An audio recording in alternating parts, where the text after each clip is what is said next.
So either they're ignorant of the reality or they're not aware of it, there's no education. For example, when we're coming this morning, myself and my colleague were talking about the hawkers and looking at the foods. I said, actually, how can we be sure that the quality of what we're eating is actually safe? But we all buy those things when there's traffic. So, but if someone's aware, we're talking about typhoid. The average person, if you're sick for a while, they'll say, okay, you have typhoid. And we say, okay, actually, typhoid is caused by a bacteria in the food or water. If that is the case, if I know that in a week, in a particular area, the frequency of typhoid report is like maybe 90%, then I need to educate people about what they eat to prevent what they drink. So most of the social risk actually could be addressed by education and awareness and creating the behaviors that will help to address them. Is it the lack of that awareness and education that's to a large extent affected national development negatively? I think it could be. There's a bit of passive education and active education, or active re-engineering the mind of a nation. For a nation, in nation building, for a nation to be re-engineered or transformed, there has to be a lot of deliberateness. For example, a few years ago in the UK, they discovered that lots of, from a particular age, they were actually not educated. So what they did, the government introduced free adult education. When they started over 15 years ago, nobody knew where they're going. But today, you see an 80-year-old woman checking the bank balance from their phone. Now, it stopped the bank from printing bank statements. Now, they can report crime online. They can tweet. They can go on the Facebook. So it was a deliberate attempt to, and also they can now increase the pension age. So most of them can go back to the counters and be able to serve people, customer service. They could sit somewhere on the phone. So they educated that generation to increase the human capital, to create wealth back. So social change, we have to be a lot of deliberateness. So we can't make it a passive learning. It can't be a passive, or we have schools, we have education. No, it has to be, what do we want to do? We must have a vision for it first. We want Nigerians to be the most friendly citizens. So how do we do that? What do we need to do? You're taking it back to the leadership now. I think it's both. The leadership, it's both. Can the leadership carry on development? I mean, the current administration talked about working infrastructure. The citizenry right now is going through a phase of spiraling economy. No power, no fuel, no water in some places, no money for the manufacturing sector, no foreign exchange. So you hear all the no. Yeah. But the leadership still talking about we're moving this nation somewhere. Between the two of them, how can this risk of social and political risk and national, how can we bring a fusion? Kind of an integration of the three. To get this country to where it's supposed to. I think it's easier to blame the leaders every time. It's the usual suspect and the scapegoat. They signed up for the job. I agree, that's on one side, but also let me use this example again. Tell that it's not only about issues of followership. The individual behavior itself, actually, no matter how great a leader you have, if the people's behavior themselves still doing something destructive themselves, there's nothing the leader can do. So I was on the public transport because there was no freight crisis, and this guy was moving at a ridiculous speed. So some people were saying, "Please slow down, slow down." The guy would not listen, and it crashed one of the nice vehicles, and the owner came out. Now, guess what everybody said in the car? Said, "Shh, let us protect him." And that's not the government, the people. The guy has done something wrong. Everybody there decided that, okay, let's protect him. How can you blame the government for that?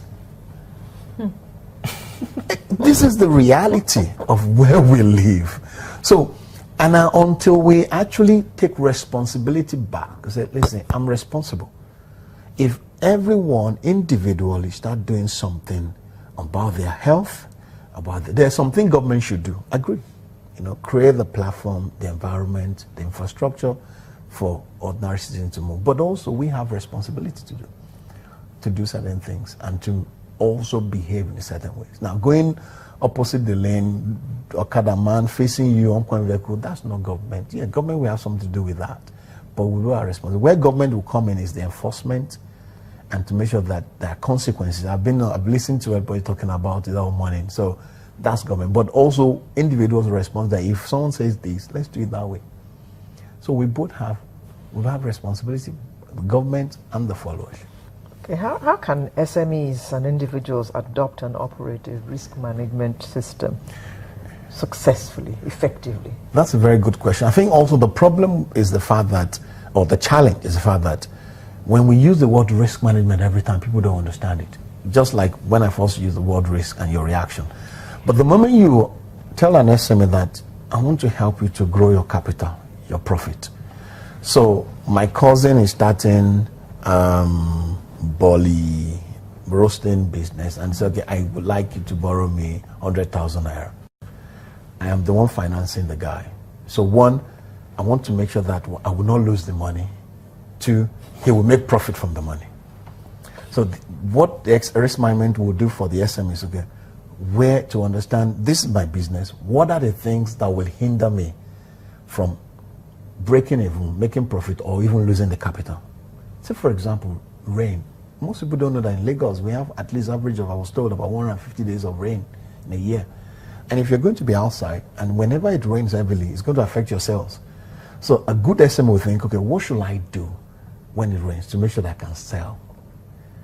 That's one. But also, what are the other innovative opportunities, the good risk I can take to grow my business? So if I decide I want to have an executive bolly, and the bolly is only for executive, so my packing will be different. So the packaging will be different. I'll do the bolly and I'll put my granite around it. I'll make it to look like Gelede or something. Design in such a way that when people come to look at the bolly, even though it should cost 500 naira, someone say, I'll pay 5,000 for this. Why? The SME is now using risk approach to think creatively to grow the business. So doing business as an SME is not just making money, but it's also about growing the money at the same time. I hope that you're not convinced why. No. I perfectly understand. I mean, you have to stand out. Yeah. Everybody is selling bolly, but you want your own bolly to sell more than exactly more than mine. Yeah. So you've got to be creative. Do something else, yes. Yes. Then while you're trying to look at the Yes. people, the regulators who are going to Yes. tell you, give us money to set up your this thing. Yes. You have to think about all those things. That's how. And the area boys. And the area boys. So how do I deal with the area boys, the area girls? We understand we have to go, but how can government help in the adoption of the risk management mentality by the SMEs, by the medium-scale enterprise, and all of that? I think there are different levels. The government can approach it from the point of encouraging. I think some sectors actually done well, like the banking or the insurance, with the making mandatory for all the sectors to at least demonstrate that they're managing risk. For example, I saw one of the headlines that the loan default rate is likely to go on the increase. So the banks are doing, but why the other sector, the government will have to create the awareness in education, or when you have the SMEDAMs, when you're supporting the SME, you give them some tools to educate them about, think about the things that would destroy your business, or that might, or give a workshop, a training for them, and say, these are the things that might affect you when you're starting your business, and this is how you should go about thinking about it.